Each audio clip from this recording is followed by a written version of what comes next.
Hi, hello, welcome. I am Anandan Subramaniam of HR Vidyalaya Corporate Services LLP. In this particular recording, we will be discussing about a particular case study under Sexual Harassment of Prevention, Prohibition and Redressal Act 2030. This particular case study was raised by one of my previous employer. She is HR person, but she is also a IC member. She was raising this question. So we would be discussing that question with the full that query clarification for that query. So she was asking that the aggrieved women gave a complaint, and after that it was found genuine.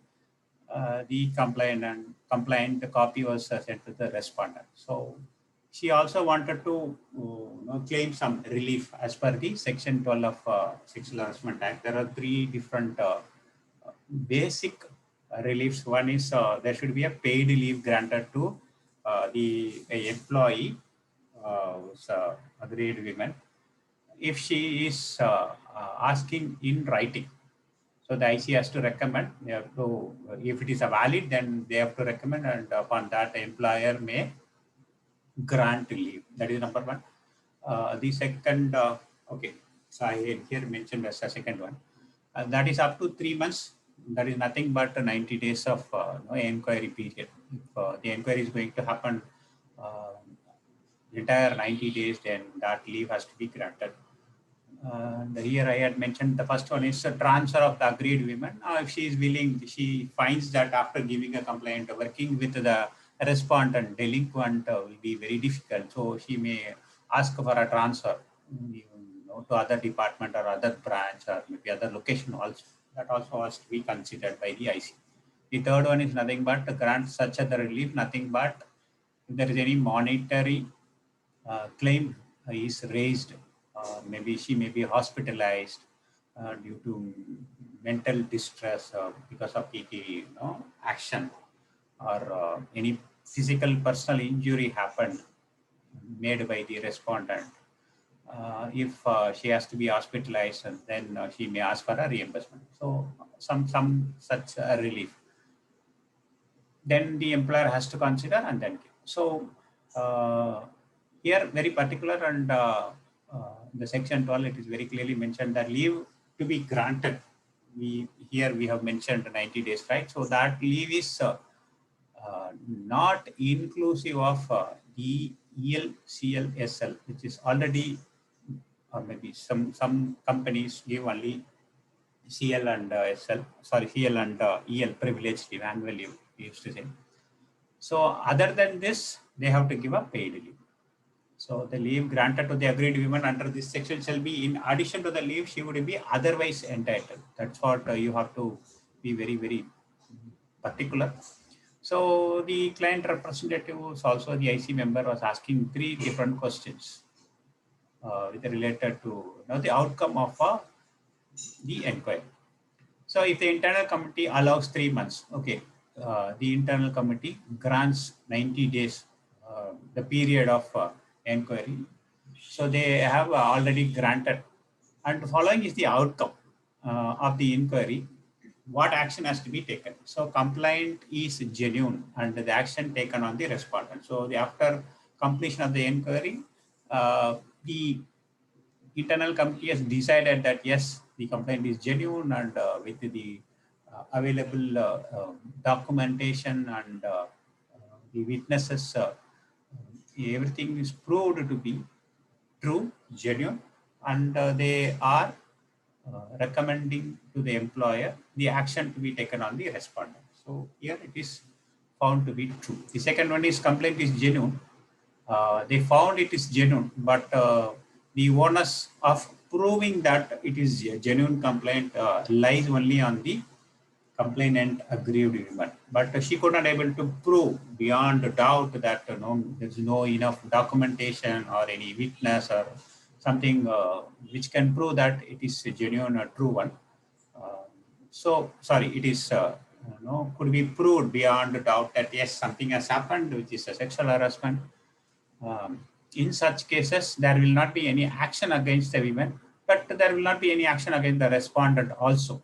So that is the second one. Third one is complaint is false, malicious, and not proved by the complainant. So the internal committee finally found out that it is a malice. It doesn't have any base. It is kind of a threatening or blackmailing the respondent, something like that. So she is giving a false complaint. That was decided. So in all three situations, the outcome of the inquiry, where the aggrieved woman was already given 90 days of leave. So after the outcome, what the employer has to do or the HR has to do, that's all. So the query was raised, and the answer to the queries, like for the first and the second scenario, where complaint is genuine, action was taken on the respondent. The second one, complaint is genuine but could not able to be proved. So the respondent could not able to be punished.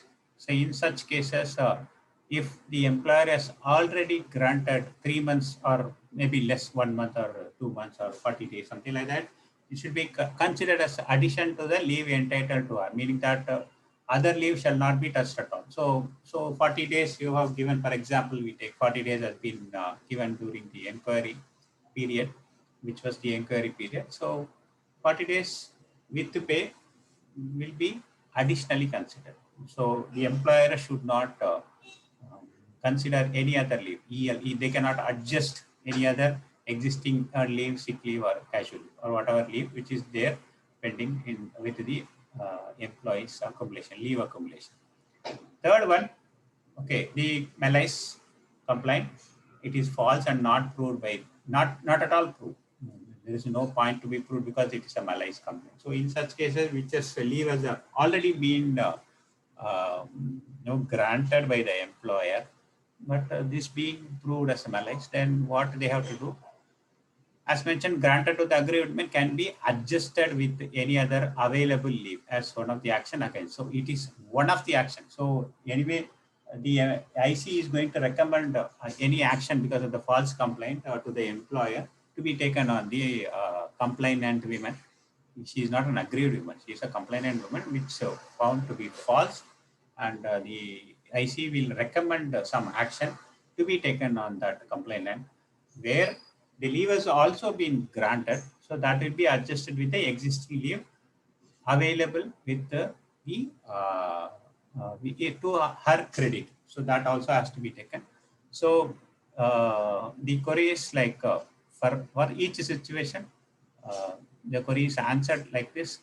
So if IC is going to decide on granting any leave, recommending any leave, so they have to be very careful while the prima facie, while seeing the complaint itself, they may, to an extent, so they are not going to influence or they may not predict anything initially, but to an extent they can able to see whether the complaint is true. Then if while recommending it to the employer, what will happen? So while if it is a malice complaint, then adjusting the leave will be very difficult in such situations. So initially, the internal committee can discuss among all the stakeholders, including the external member, and then decide and recommend to the employer.